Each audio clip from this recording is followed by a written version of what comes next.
Hey there, everybody. Welcome in tonight. Special treat tonight, Saturday.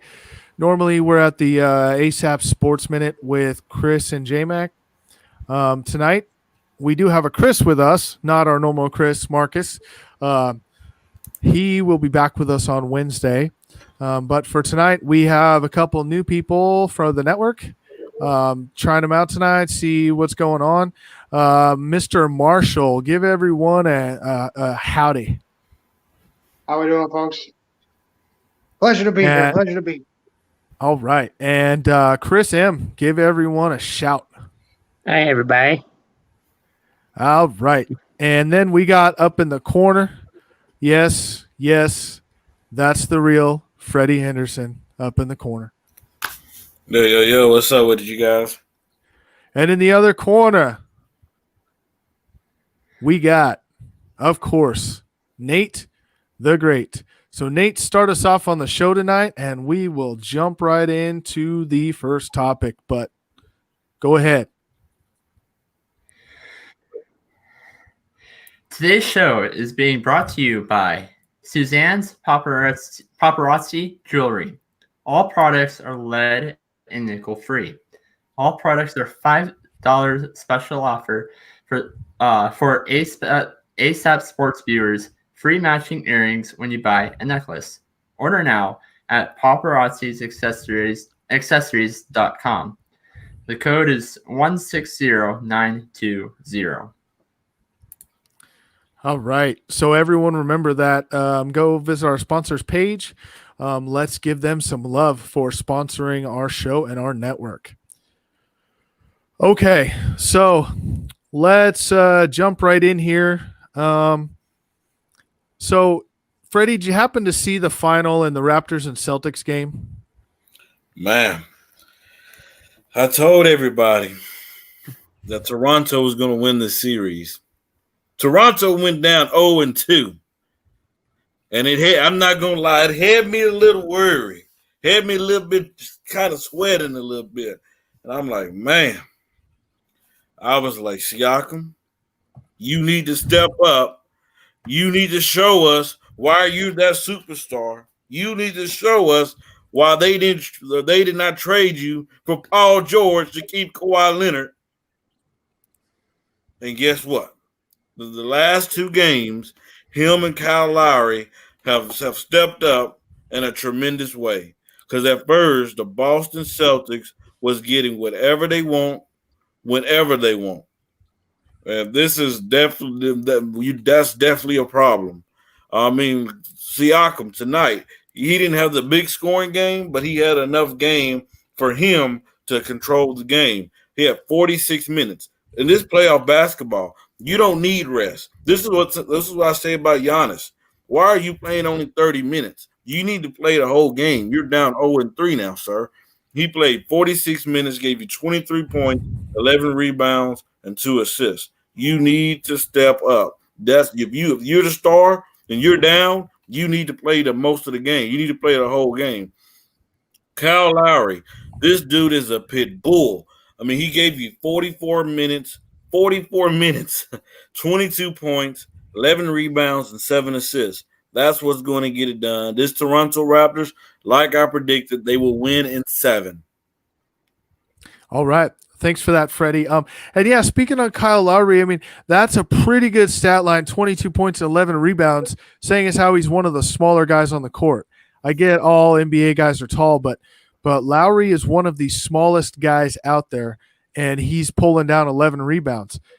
Sometimes it's not about your height. Sometimes it is about the wantness. You want to win the game, and that's why we play the game, to win the game. That there's no question about that. Nate, what do you got for us on the Raptors and Celtics game? I mean, I to be honest, I didn't see the game, but I did look at some of the stats. Hold on.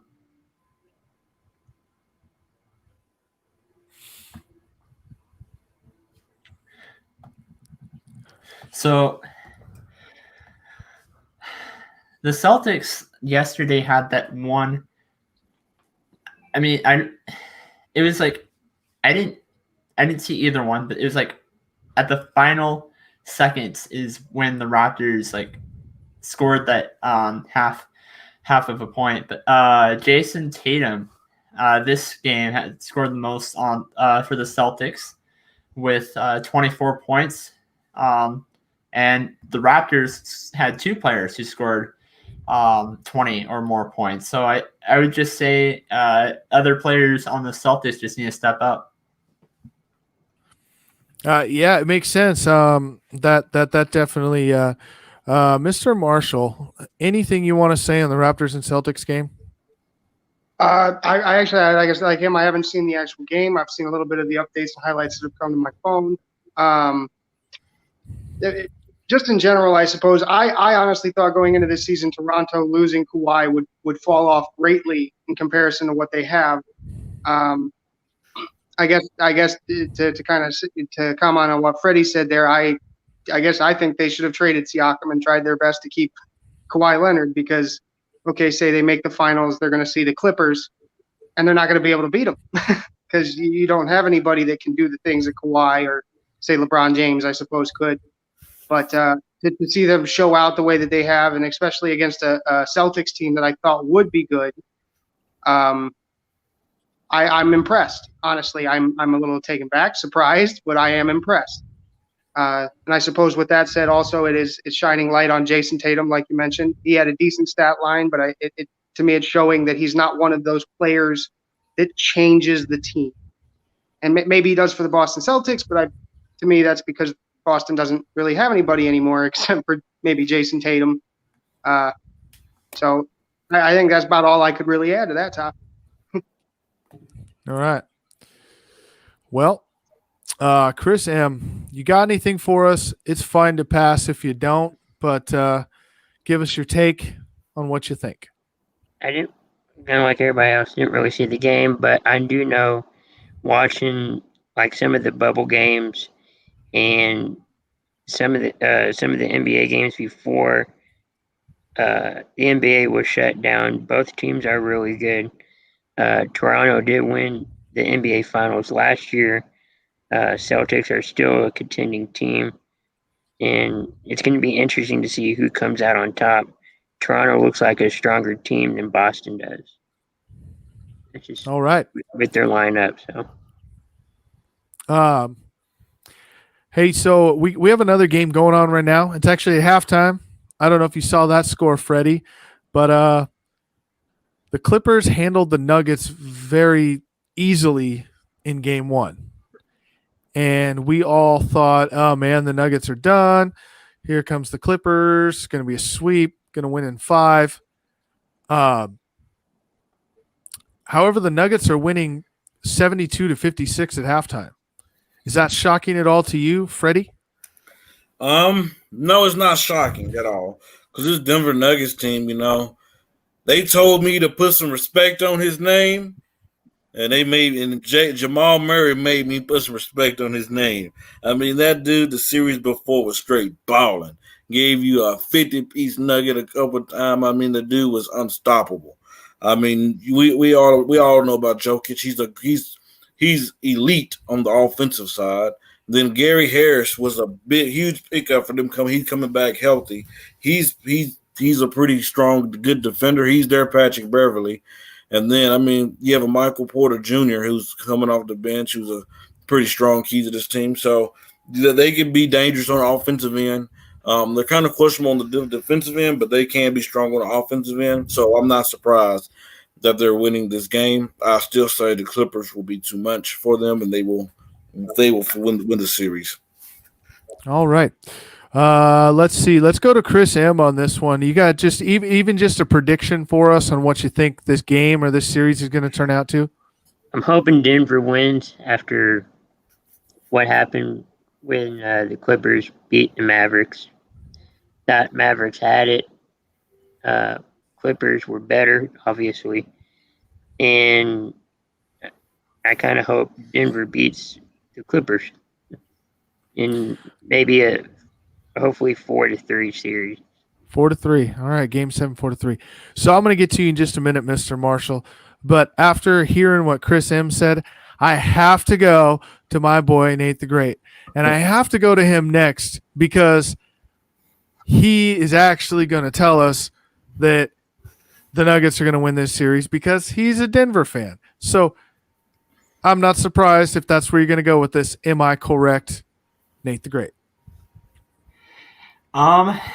So on my personal show, I said Nuggets in 7. I said that. But after yesterday's game,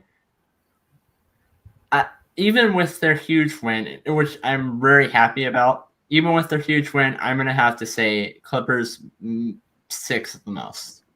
They haven't won yet, Nate. The game's right now, man. It's at halftime. No, it's halftime. But I'll. So you're saying Clippers in 6? Is that your prediction? Yes. Yeah. Okay.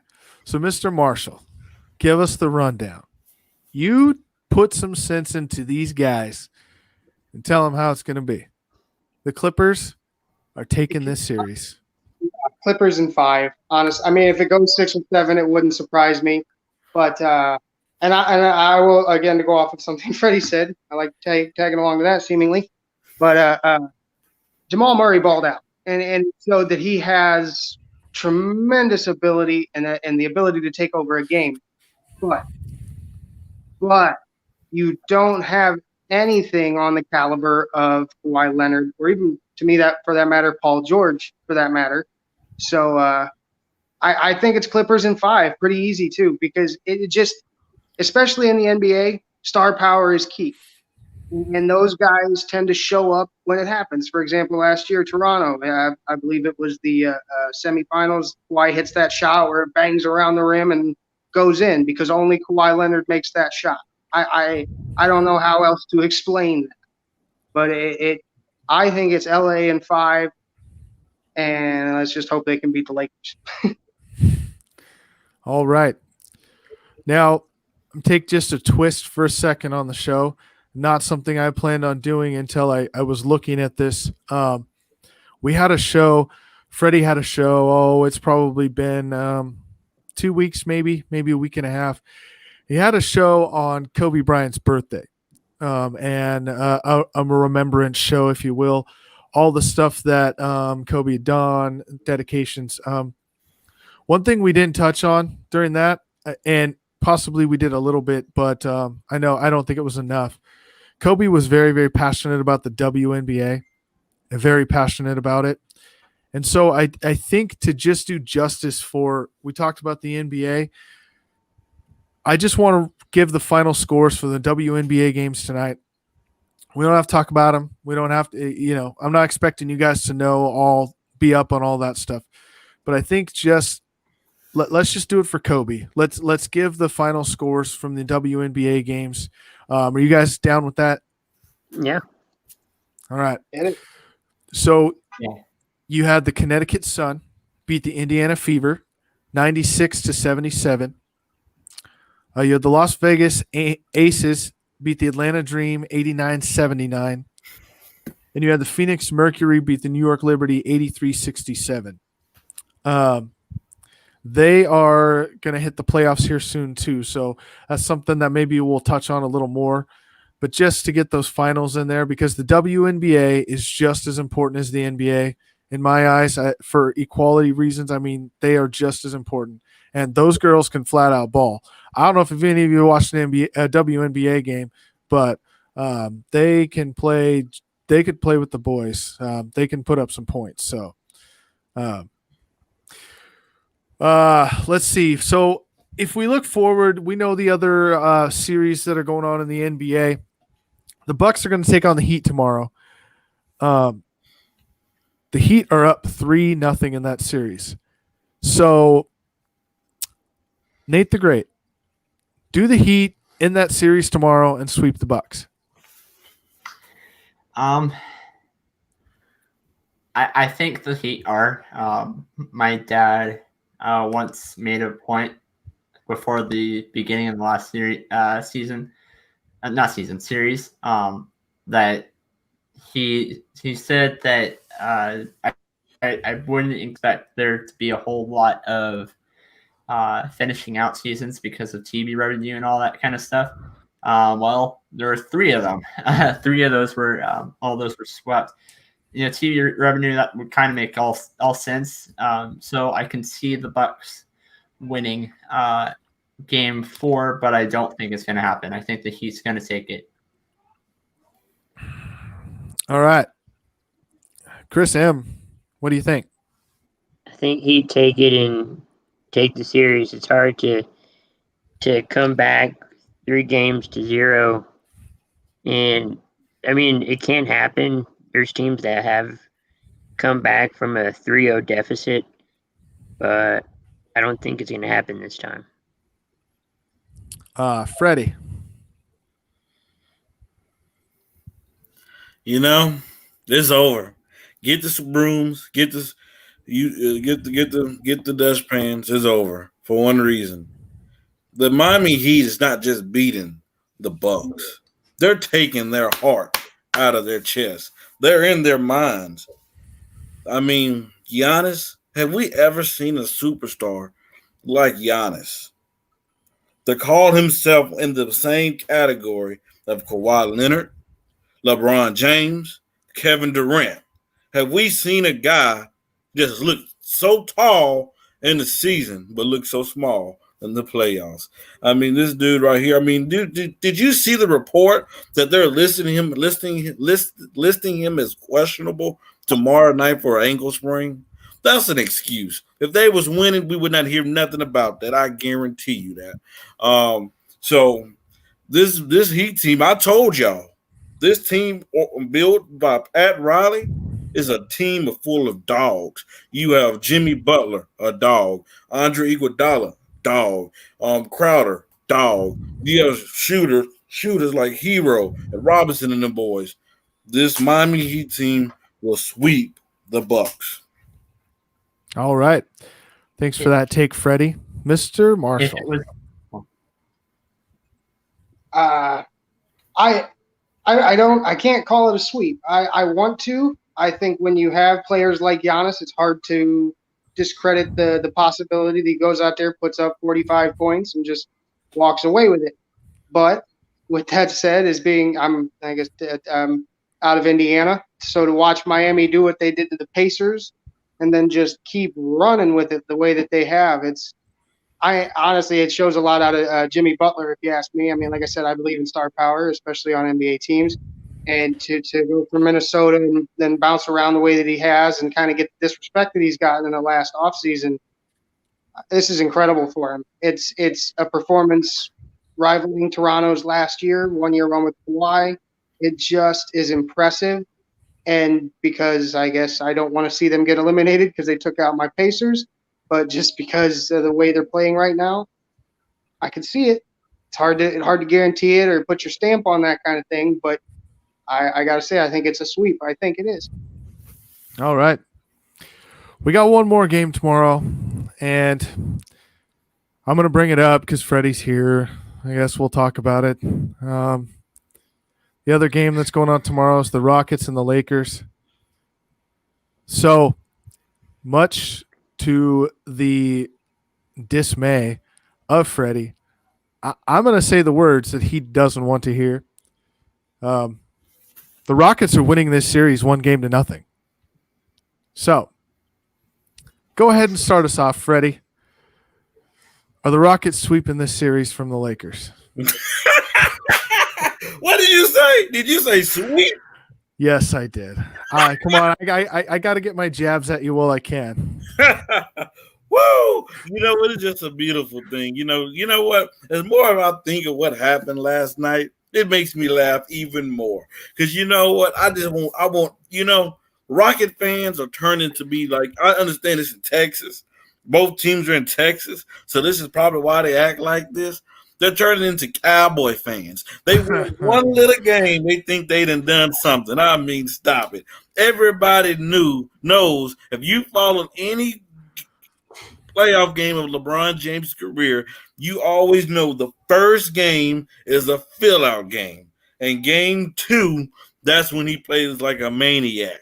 Do you really believe that this small Houston team can beat these trees, these mans, these giants, and these Lakers. No, I mean, if you can see, Anthony Davis and LeBron James was not as near as aggressive as they should have been last night. So I'm not worried at all. I expect game 2. I expect they come back and punch him in the mouth, close these Rocket fans' mouth up. And I suspect the next show I'll be on, I'll have a smile on my face. All right. Go ahead, Mr. Marshall. Give us your take. I guess I'll take my jabs here too.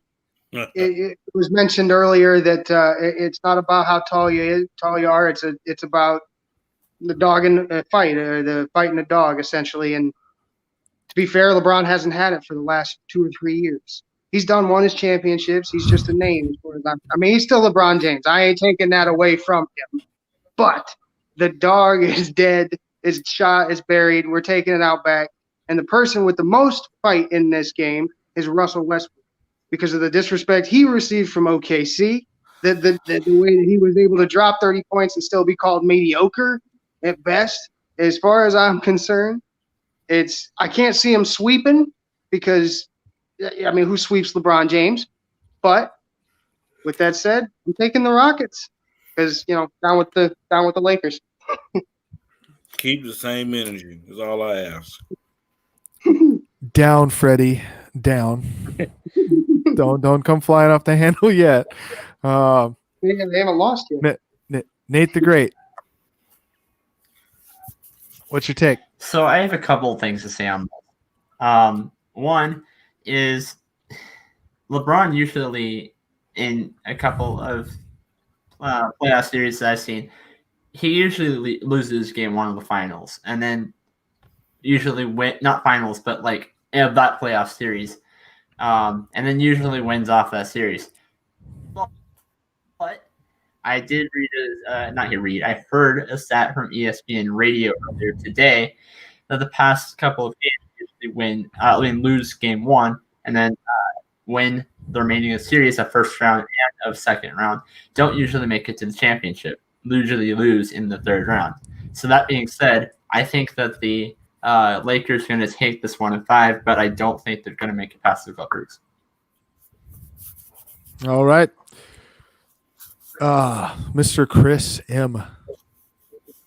I think that when you have LeBron James anywhere where he's in Miami, Cleveland, or with the Lakers, you have a chance to win, and I think Los Angeles will win the series. It might be close, but they'll win the series. Okay. Freddie, I'm going to give you a minute. I'm going to give you 60 seconds.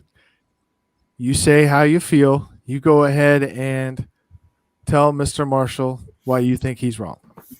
Mr. Marshall, I know you're wrong, because you say the dog is dead. The king never dies. He's on his throne. He got the crown on his head. He got the cape on his back. We seen what LeBron James did the last series against Portland. They said he was washed up. Year 17. He's the wash goat. He's too old. Father of time been caught up. But he just averaged 25, 7, and 11. He changed his position to a point guard, and he's going to carry this Los Angeles Lakers team to a championship. He's going to bring them rings back to L.A., baby. That's what we known for. And LeBron, he's not dead. He just getting awoke. All right. 60 seconds. Thank you. Thank you for that, Freddie. So we got the NBA talked about. We're going to go into some NFL headlines. We don't usually hit the NFL yet, but we're going to do that with the season coming. By the way, kickoff is Thursday. Is anyone else as excited as I am? We waited for this the entire summer. This is always the biggest time of the year. And I just have to say, no matter COVID or not, the NFL was coming back. Doesn't matter. They could have had 1,000 positive COVID tests, and they were still playing football this year. That's all I'm saying. They're not losing that money. So let's look at the top couple of headlines I see. There's just some guys that got let go. We could talk about that, guys. The probably biggest one is that Adrian Peterson was released by the Washington football team. Maybe they should have just went and released their team name, by the way, because that's terrible. So where does AP end up, Freddie? You know, he want to go somewhere win a championship. It's time. He's not going to leave the division. He's going to I know where you're going with this. he's going to the team in the same division to win a championship. It's not the Philadelphia Eagles. It's not the Dallas Cowboys. I knew it. I said it, the New York Giants. He's going No. to help win a championship. We've never seen a tandem like. Could you imagine Saquon and RG3 together? Oh my goodness! I mean, that would lose my mind. I mean, whoa! He's going to help my Giants win the Super Bowl this year, and that's guaranteed. You are guaranteeing that. I'm guaranteeing it. Wow. Okay, I did not expect the guarantee from that. Well, try to follow that up, Nate, if that's possible. He's more likely to win it off the championship off the Cowboys than he is off the Giants. Wow. And Okay. I don't think he's going to win it off the Cowboys. If I had to pick a team that probably needs him the most, I think I can see him getting paired up in Houston with David Johnson. That recently was traded. Not recently, it was traded from Arizona. So I can see, I can see him going to Houston. All right. Mr. Marshall, what team's he going to? I believe I read somewhere earlier that the Bears have been in talk with him. I don't see how he really helps the Bears with what they do. Maybe gives them that third down back, but where do all players go to retire? And who just released a running back? Now I know Jacksonville's got some young guys in there that might be worth looking at, but when you can get Adrian Peterson at the veteran price and still got a little legs left in him, bring him in. If nothing else, help bring up your rookies and your younger guys. I don't know that they'll even talk to him, but I think Jacksonville would be a good fit for him right now, especially the way they run the ball. Chris. He's not. I don't think he'll go to New York. Garrett won't run him too much with Saquon back there. He might go to Tampa because Brady seems like he needs another running back there. What? I've heard rumors of he might go back to Minnesota, but I think he's probably salty there with what happened when he got hurt and then got released. No, he hit a kid with a switch and got released. But I feel like maybe Tampa Bay could be an option for him. That or New England. I think they released a running back, so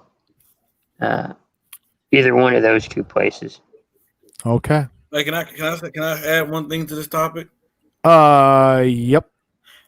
I think another good spot is, I don't know the Rams situation, but with them letting Todd Gurley go, maybe that's be a great situation for him as well. Very true. It's solid. Mm-hmm. Maybe in week 2, not week 1. So, I actually was going to say that I see him going somewhere to win a championship also, Freddie. But for me, it's not the Giants. I wish I can't imagine Saquon and AP in the same backfield, though. I mean, that would just be that's like putting Emmitt Smith and Barry Sanders in the same backfield. That's just unreal. I can't even imagine that.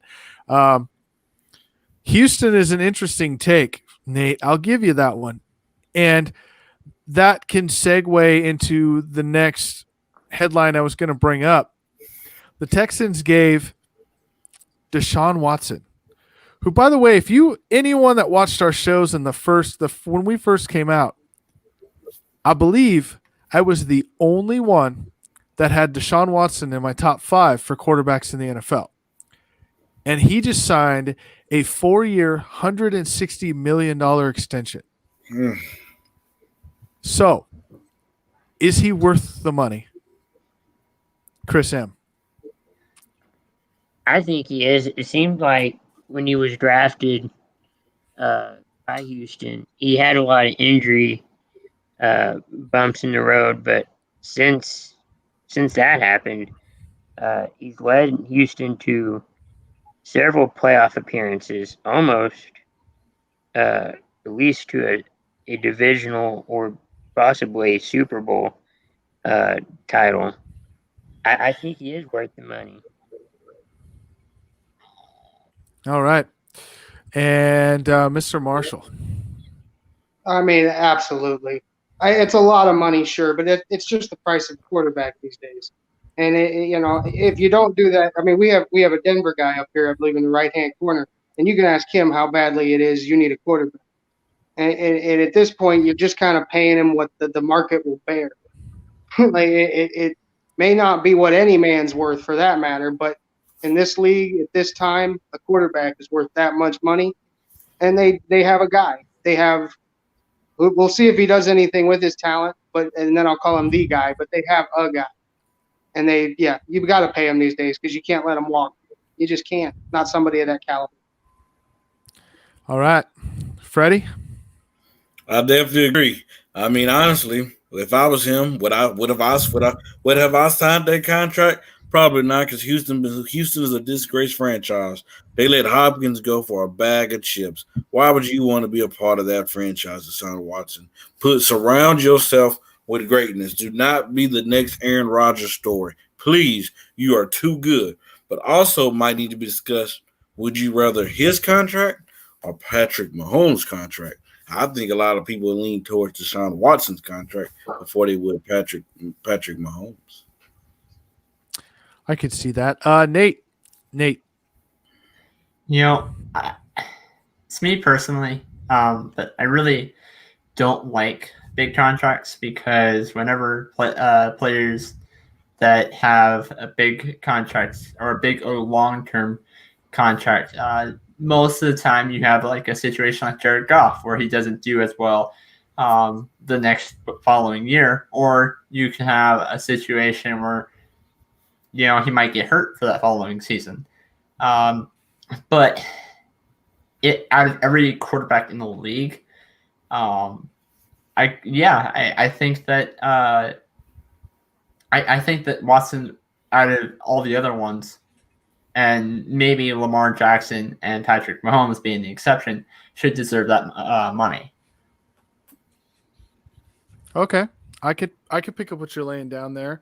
I say he's worth the money. Again, the only one on the network to have him in my top 5.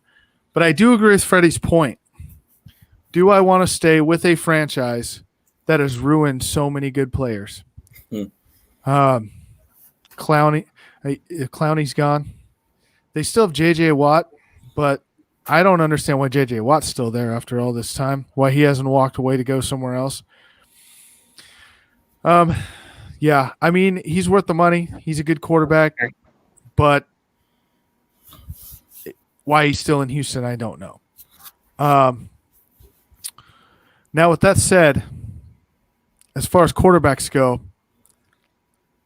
Freddie, I'm going to ask you a question because I don't understand. And even though it bodes well for my team, which is Green Bay, what the hell are the Bears thinking? Bringing in Nick Foles and then still naming Mitchell Trubisky the starting quarterback. Because can you explain that to me? I have no idea. It's easy. Yes, I can. Because they still trust in the process. They still believe in their young future quarterback. They know Nick Foles is not the future. So they still have to learn how to build up the future. This Bears team not beating that bad man and Aaron Rodgers and the Green Bay Packers. They're not beating them.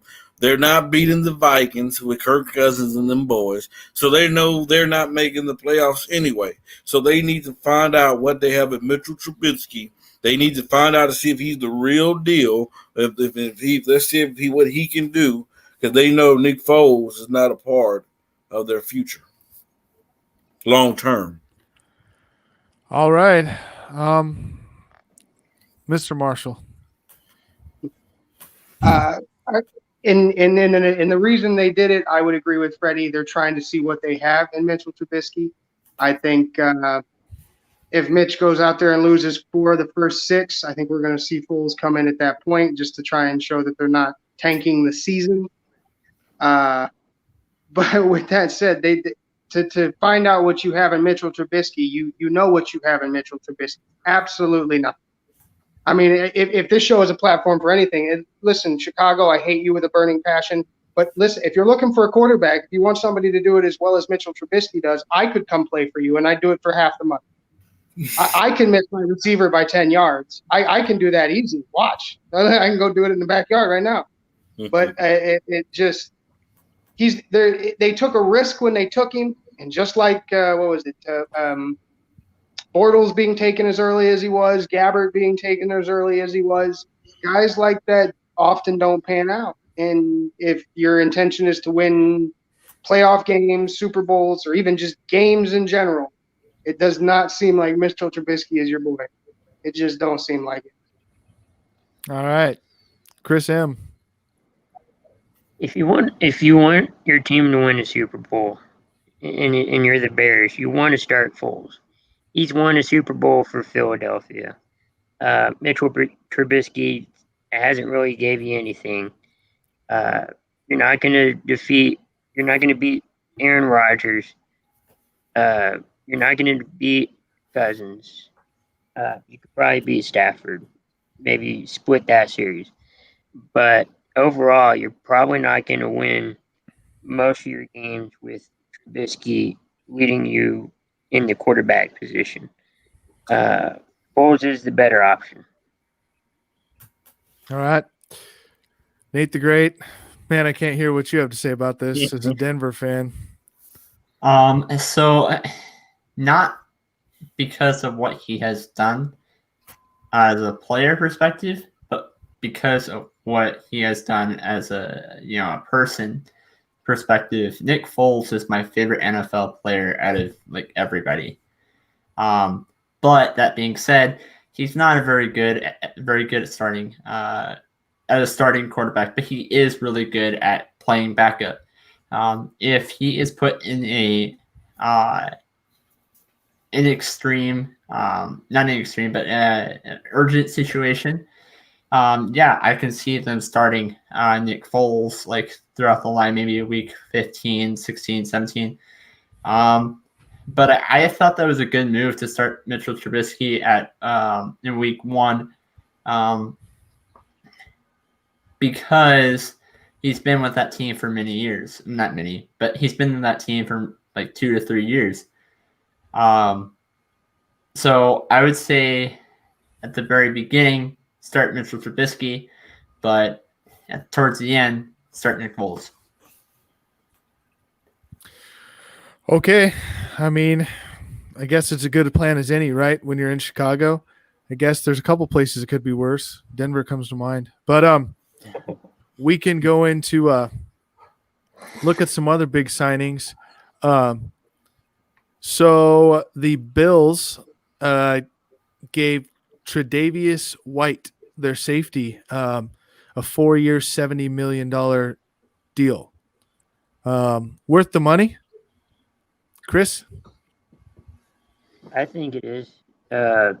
Even though NFL is becoming more offensive, I think you need a good defensive balance to even it out. And they've made the playoffs last couple years. They've been kind of quietly getting out of that drought. And I think they're getting close to advancing further on in the AFC playoffs. So, I think he's worth the money. All right. Mr. Marshall. I think it's hard. Like I said, the numbers that the NFL uses, it's hard to justify anybody being worth that amount of money. As a player, is he worth that kind of money? I think so. I think he's one of those guys in the secondary that can change a game or could at least cut off. Safety, it's harder to cut off side of the field, but it makes it really hard to go over the top of him, which I'm perfectly. I mean, that's just something you just is understated in the NFL. But I don't think he was worth that to the Bills. Because if I'm not mistaken, you got Josh Allen, who's going to be in a contract year within the next 2, something like that. And it just, if you see him as the guy of the future, they're going to have to hand him some money the same way that Houston just did to Deshaun Watson. And you're going to be running that salary cap tight at that point. And while he's a great player, he's very valuable to their team, you got to be able to spend money. And they're not going to have any when it comes time to pay the big dollar number. And that's going to be a problem. Freddie? I agree, but I think the biggest thing is, man, he's a good talent, but nobody wanted Eric Reed.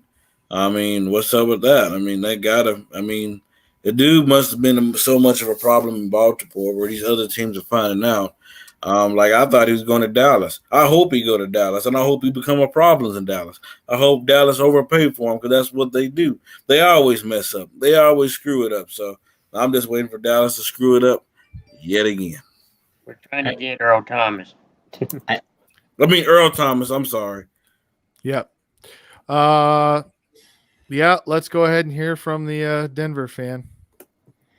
I'm going to have to agree with Marshall because you don't have the GMs don't have unlimited. They don't have unlimited money. They can't hand out big contracts to everybody. And there's definitely some people on the Bills that I think deserves that big contract more than him. 2 of those being Josh Allen and Stephon Diggs. But if he goes on to a team like, say, the Jets, yeah, I think he does deserve that amount on the Jets. Okay. That's an interesting take, actually, to put it onto another team. I think the last big signing I could see that's noteworthy talking about, the Chargers gave a big extension to Keenan Allen, who let's face it, is an all-generational talent. The guy is unreal. But they gave him a 4-year deal worth $80 million. As a wideout, that's really good money. I think my only concern with that is he is going from a Hall of Fame quarterback in Phillip Rivers to Tyrod Taylor as his quarterback. I'm not sure. He must have a lot of faith in Tyrod Taylor to sign that deal. Am I off with that, Mr. Marshall, or what? Well, I correct me if I'm wrong, but didn't they just draft Herbert or what's his name? I think he's taking that risk that he's the guy more than Tyrod Taylor is. But as far as that goes, you're overpaying a wide receiver. And I'm okay with that because I guess probably it means in the next 2 years somebody's going to get a really good wide receiver in a trade. As the aforementioned Stephon Diggs gets that big contract in Minnesota, like a year later, gone, nothing. It's too much money into a position that's not going to win you a championship. A great example of that is Julio Jones. They were there, they were close. Swing and a miss. Thank you, Tom Brady, once again. But it's not a position that wins you the game. And again, we talk about the Packers. Since Jordy, Devontae's great. There was a magic to Jordy Nelson that I truly loved that Devontae doesn't necessarily seem to have. But it's just not going to win you a championship. So if the end of the day, the end result is to win a Super Bowl, I think it's a miss. If it's you just want to keep good talent in the locker room, he's worth that kind of money. So do it, All right. Nate the Great. So they go I do have to disagree about the whole what Jaymac said about the whole quarterback thing. I don't think that Philip Rivers is Hall of Fame worthy. I just don't. Wait. But Okay. I mean, Have you looked up his stats? Top 10 in every passing category in NFL history. I mean, you're entitled to your opinion, Nate. That's fine. You're entitled to your opinion, and I'm not going to tell you you're wrong.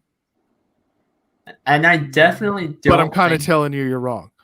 I definitely don't think that Tyrod Taylor is one of the best quarterbacks out there, but I don't think he's a bad one either. But I do have to agree. That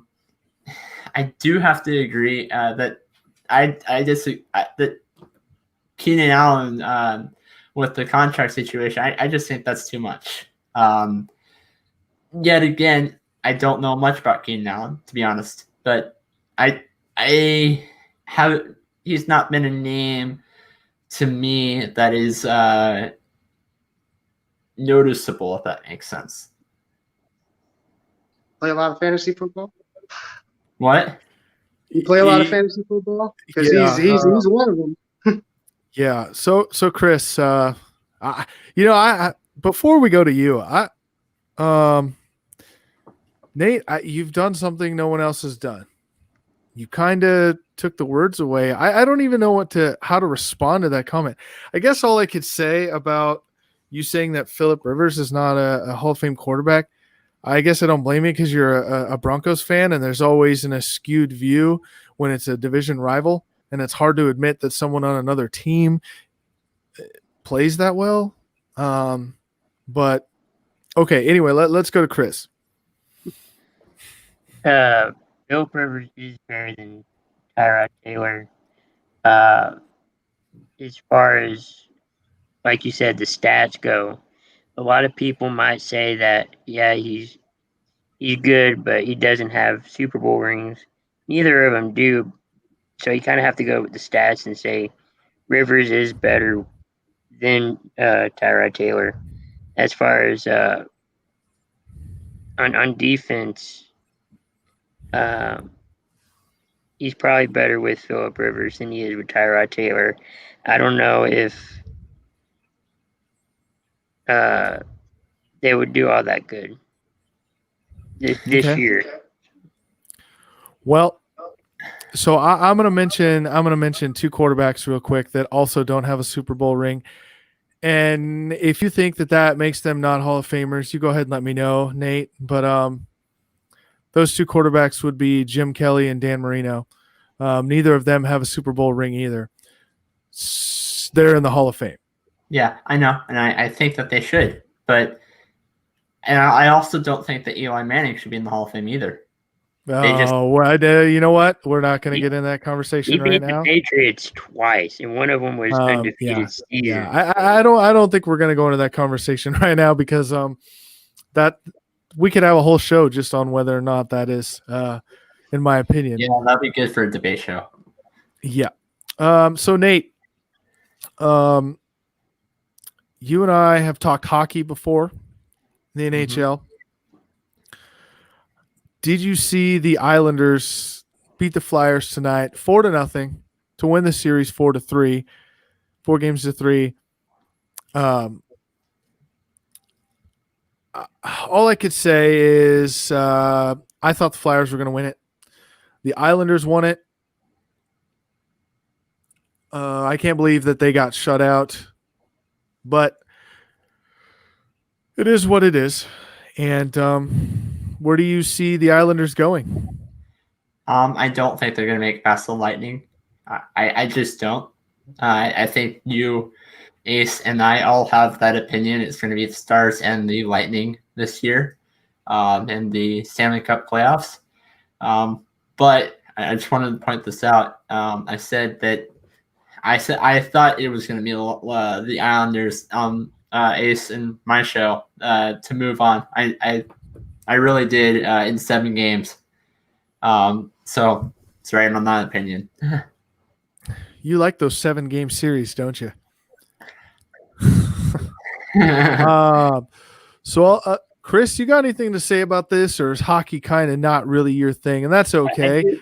I do keep up with it. I hope Dallas Stars make it at least to the Stanley Cup final. It looks like it. They should have went last year, but they got beat out by the Blues, who did win it. Hopefully they can pull it out this year. Yeah, I think that's going to be a big grueling series between the Stars and the Golden Knights. Both teams went to 7 games in their series. They're both beat up. The Lightning are the one team that didn't go to a 7-game series. So they're probably the healthiest of all the teams. But Mr. Marshall, we know you live in Indiana. So you're in there where it's really freaking cold in the wintertime, because I myself am from Wisconsin. So there's 2 things to do in the wintertime, and you correct me if I'm wrong, sir. But the 2 things to do in the wintertime is play hockey and go out and throw the ball and play football, because that is all there is to do in the wintertime. Yeah. I will preface this by saying hockey is not my strong suit. I've tried to keep up over the years, but with it's hard to actually find hockey anywhere unless you're really dedicated. But Right. just considering the way things went last year, I think I would say Las Vegas, just because they have that winning pedigree, as it were. But they both do it. From what little I know, both teams are very successful in that way. So it's a tough call. But I like sports being in Vegas, so I'm going to stick with Vegas. Well, Vegas is I young. mean, ain't nothing wrong with that. Ain't nothing wrong with making a prediction. That's what football is all about. Now, Nate's got something to say, and his Avalanche got beat. So I should make him wear, like a Stars jersey or something for his Avalanche getting beat. But So maybe we'll make that bet another time. in hockey, that is really the only sport where my favorite team is not from Dallas or from Colorado. But I do want to make a point, and it's not from the Avs. It's from the Bruins. Actually, their starting goalie was not in that series at all. The starting goalie opted out of the season, second or third game against Carolina. So that. Okay, so instead of beating them in 5 games, Tampa Bay would have beat them in 6. I mean, Yeah. Man, no one's stopping Tampa Bay. They're the Lightning for a reason. I don't really know what else to say, but no one's stopping them. That's my prediction to win the Stanley Cup. It's going to be the Lightning and the Stars. It's probably going to be a 7-game series, but the Lightning are going to pull it out in the end. So, Nate, we usually touch on soccer. Now, I'm going to guess that none of the 3 of you are really that versed on soccer, because let's face it, most Americans are not. In fact, 90%, well, okay, let's lower that. Maybe 75% of Americans don't even know that we have a professional soccer league in America. That would be the MLS. I follow the MLS. I actually had a guest on my show, and we covered MLS quite a bit. But when you talked about the Premier League, I know a little bit, but I'm not as knowledgeable as compared to the MLS. Gotcha. So to catch you other 2 up, Chris and Mr. Marshall, when Chris, Marcus, and I do this show, I will tell you that we talk about soccer from around the world, and this is usually the segment we do that in. Now, I'm not going to bore you guys because, let's face it, Americans just don't get soccer most of the time. However, follow MLS if you like, and I hope you do, because it is worth watching. But European soccer versus the MLS, European soccer is like Division I football in college football, and the MLS is like Division III. So the MLS is good to watch, but if you watch a game from Europe, you're going to catch the fever. You're going to love soccer. Trust me on this. I think the only thing I can ask is, did you guys hear anything about the whole Lionel Messi situation? Nate, did you hear anything about that? I think I heard a little bit from your show. Yeah, so basically Basically, he played for PSG in France. Or excuse me, he did not. He played for Barcelona. I don't even know where PSG came from. He played for Barcelona. He pulled the whole I want out. I'm not playing for you. Trade me somewhere else. Let me go, whatever. Then he wasn't showing up for training camp, wasn't showing up for COVID-19 testing for the team. And in the end, decided that when his contract would be void and they could take legal proceedings on him for leaving, guess where Messi is now? He's still in Barcelona. So, long story short, make sure you read your contract before you try to opt out of something or say you want out. Just an idea for everybody out there. Quick update. Yeah.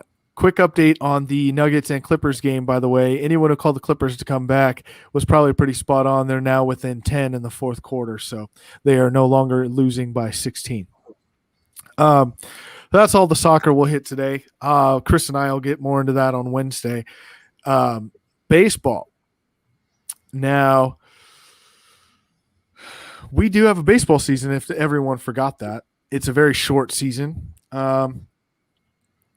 I will say that most of the teams are about halfway through their year, some a little more than that, maybe some a little less because of COVID-19. Am I right, Nate? Mm-hmm. Yeah. So, again, no one's beaten the Dodgers. Are we on the same page with that? I mean, they've played 40 games and they've won 30 of them. Yeah, that's and it's a 60 game season. They're already guaranteed to be 500 or better. No one's beaten the Dodgers.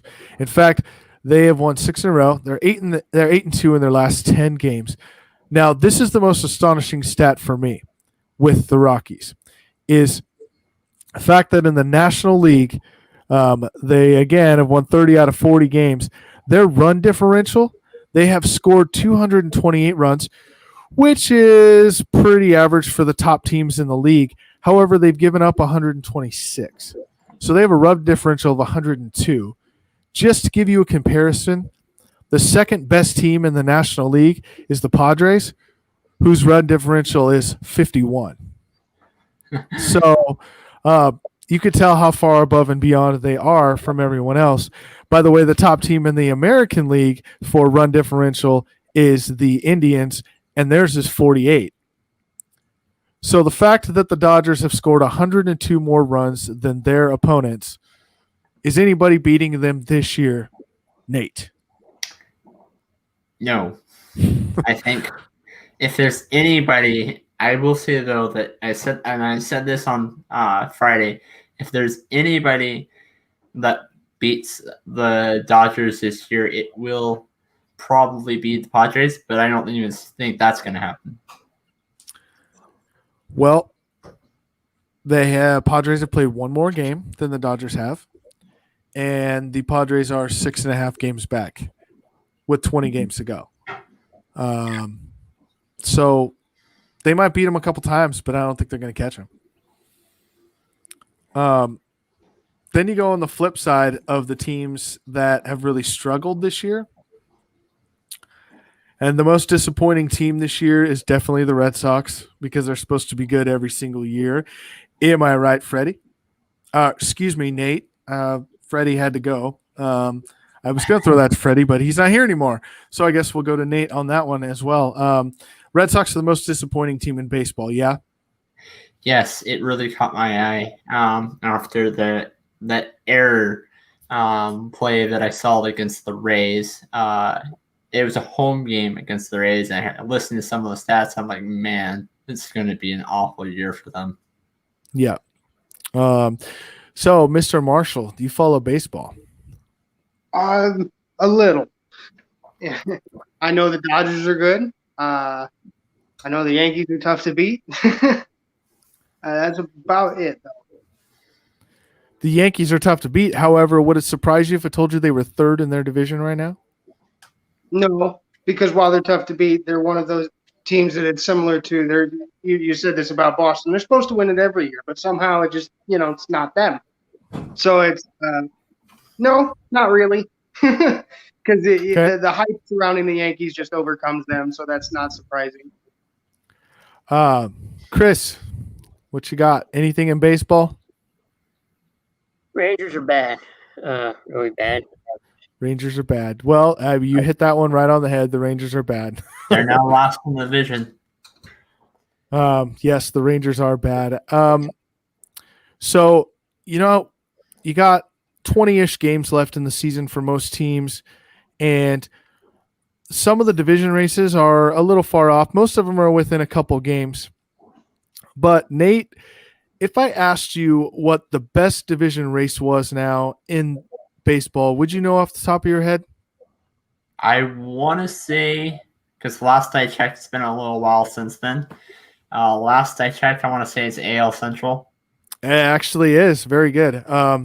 It is. The White Sox, the Indians, and the Twins are all a half a game apart for first place in the division. It's just astonishing to me that those three teams, by the way. And I have to point this out. I have a podcast, Jaymac on his own, and it's a sports podcast that I started in April-ish, the end of April, around the NFL draft time. I said that if the Blue Jays actually played well, if they put it all together, they could actually make a run this year. And currently they sit second in their division. And as we know this year, all teams in first or second in their division are going to make the playoffs. Does the Blue Jays being in second place surprise you at all, Nate? With COVID going on, no. But if there was no COVID this year, then yes. Okay, that's fair.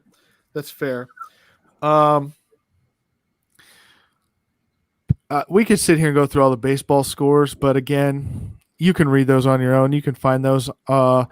We have not started posting finals yet on our page, which I believe is going to be coming here in the next couple weeks. Of course, with football happening, we will be posting finals every week. We just haven't. So NCAA football. Now we've had a lot of conferences not play or opt out, as you know. The games that are playing are really not noteworthy of even talking about. You had Marshall beat Eastern Kentucky 59-0. Army beat Middle Tennessee 42-0. North Texas put up almost a 60 burner on Houston Baptist. Exactly. Who's Houston Baptist? I don't know either. But do you see the NCAA playing any games this year at all, Mr. Marshall? I'd like to think so, just because I'm selfish in that way that I love more football. But in the essence that these guys are not paid players similar to the NFL or the NBA or any of the ones that have taken place, I think we're just going – most of them are going to opt out and try and protect the kids more than they're worried. I mean, they want you to believe that they are not all about that football revenue. So I think it comes down to the image more than the want to play football, and just the fact that they're going to have to tell kids we can't this year. I'm sorry. I mean, it's for your safety only. But I don't think so. I'd like to. I hope we do, but I don't think so. Okay. Chris. I think so. It seems like whether even with football or any other sport in college, the revenue not only is for the stadiums and all that, it's to get back to the school for the education of the students. And if they can, some of them will have fans in the stands. And for those that do, it might be beneficial for the colleges to play. It's interesting to see what protocols they are doing with referees having electronic whistles or wearing face coverings, as well as for coaches and non-participating players to do so. They can kind of take from that, at least the NFL can, and try to see if they can make the players safer. I think they'll play. All right. Mr. Nate. So you've had the NFL who's made changes to their helmets because of COVID-19. You've had leagues that go into the bubble because of COVID. Now, MLS, I don't think they're doing that after the MLS's back tournament. I don't think they're doing that anymore, I should say. But NCAA hasn't. They have made a few changes relating towards their marching band and all that kind of stuff, but I haven't seen any big and I should say bigger as big of changes. So I can see that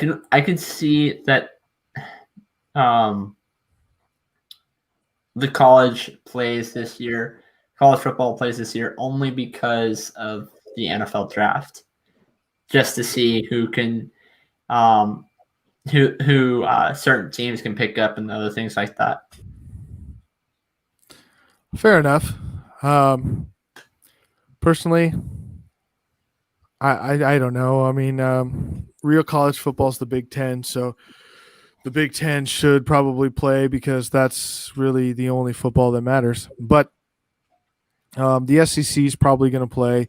The ACC is going to play. Of course, a lot of these smaller leagues are going to play.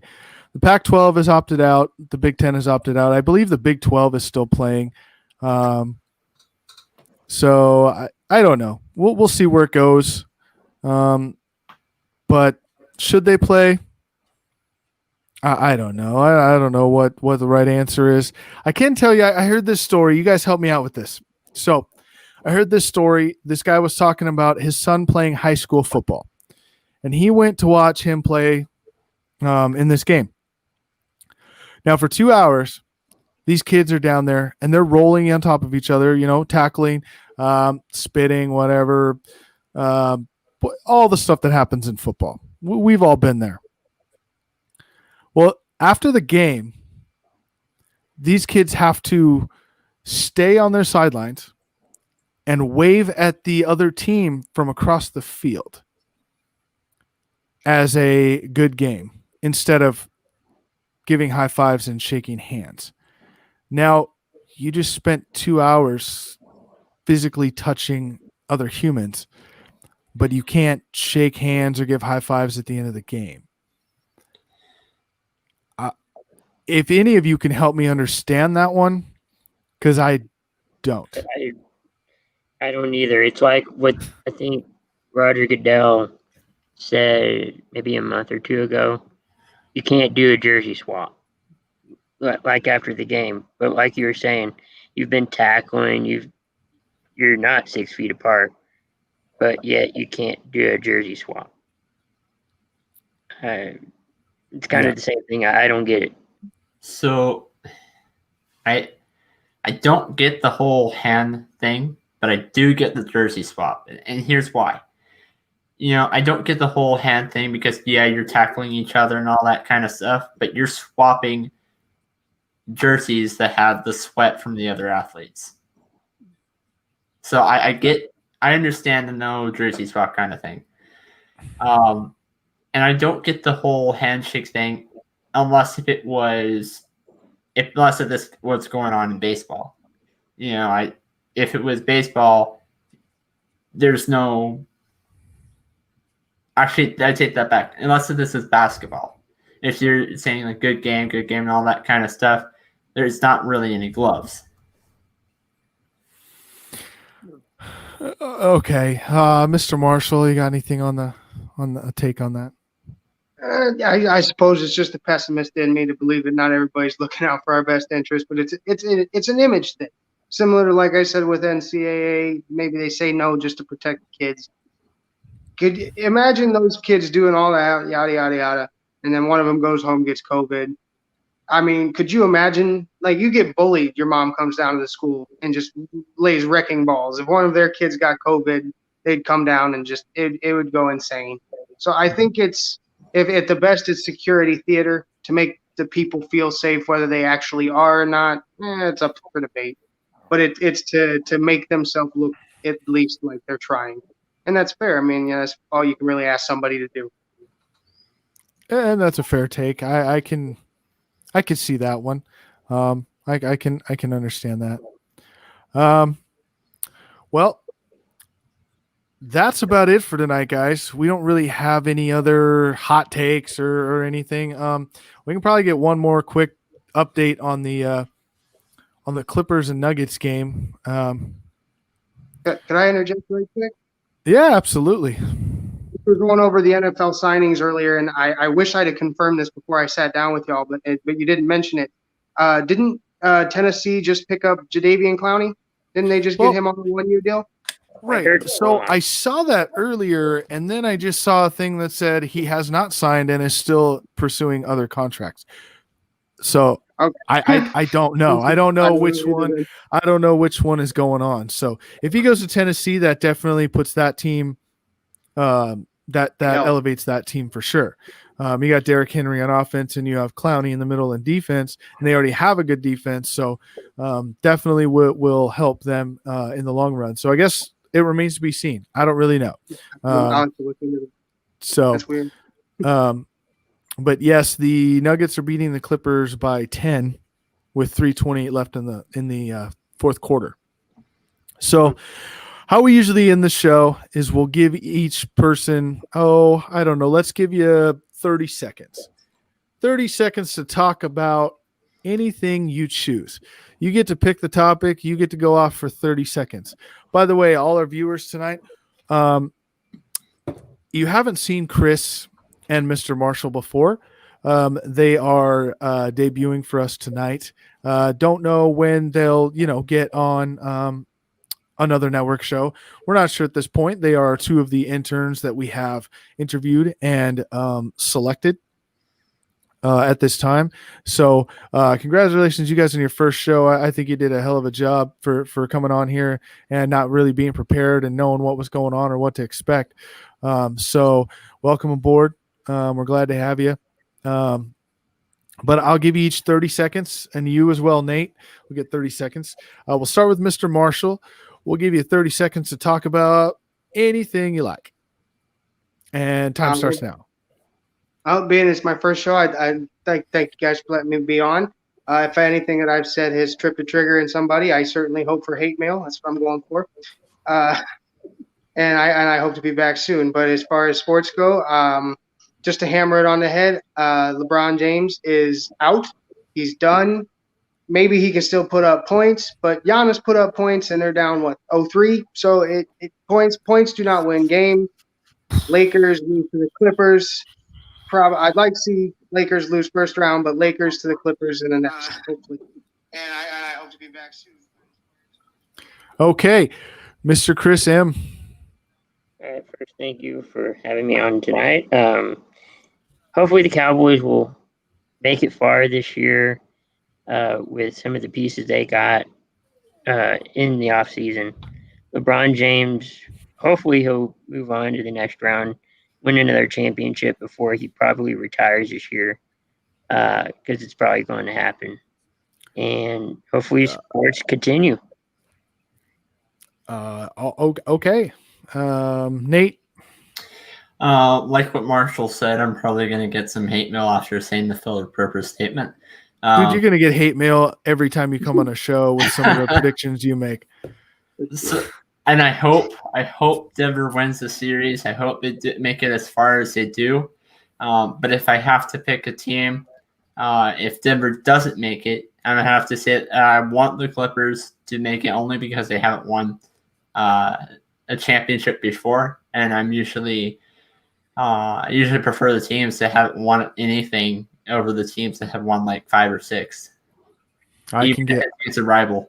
Yeah, I can get with that. All right, real quick before we close the show, we're going to catch up on comments. And, all of these comments are directed at Nate. So congratulations, you got your hate mail.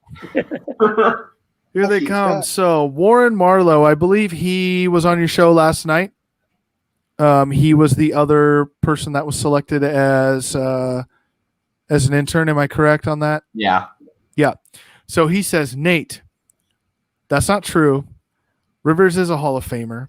And then Freddie Henderson says, What, Nate? Exclamation point twice. And then Warren Marlowe says, go easily, Nate. You're crazy on these tonight. Shaking my damn head. So, yeah, there's your hate mail. None for you yet, Mr. Marshall, but believe me, I'm sure it's coming. So, Oh, I really hope so. anyway, thanks, guys, for being on tonight. Appreciate you. We'll get you on again. But this has been the ASAP Sports Minute, usually with Chris and Jaymac. Jaymac with some special guests tonight. So we're going to sign off here. And y'all have a good night. Like our page, share our page, tell your friends. Good night, guys. Thanks. Have a good one.